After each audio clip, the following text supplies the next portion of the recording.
Dobrý den, dámy a pánové, vážení spoluobčané. Jmenuji se Michal Kadluba a jsem hrdým členem politického hnutí Řád národa. Pokud čekáte, že dnešní video začnu slovit drahý migranté, s největší pravděpodobností vás zklamu. Dnešní krátký příspěvek chci totiž věnovat úplně jiné skupině. Chci ho věnovat našim váženým a drahým politikům. Že jsou naši politici vážení, o tom dnes snad už vůbec nikdo nepochybuje. Jsou milováni celým naším národem.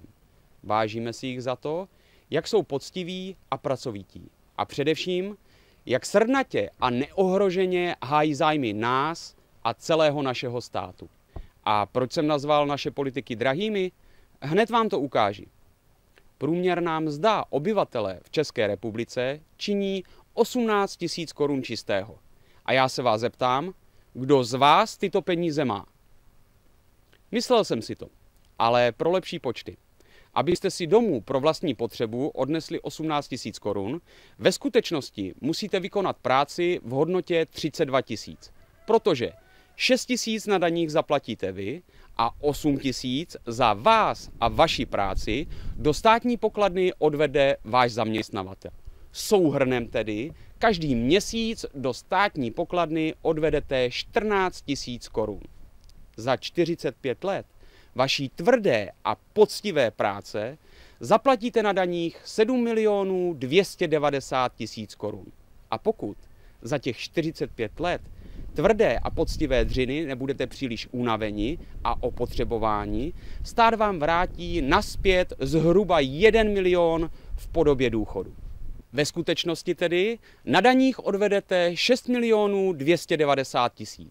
A za tyto peníze, dámy a pánové, si v dnešní době můžete pořídit 2 domy, 4 byty, 20 nových automobilů, anebo můžete jet více než 100krát na krásnou a luxusní dovolenou k moři.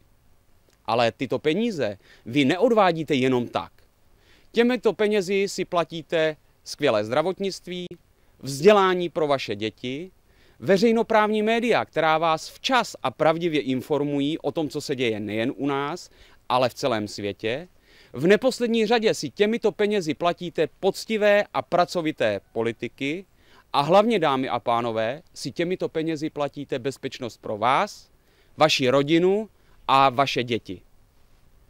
Pokud máte pocit, že za své peníze nedostáváte to, co jste si objednali, v tom případě máte právo se cítit podvedení.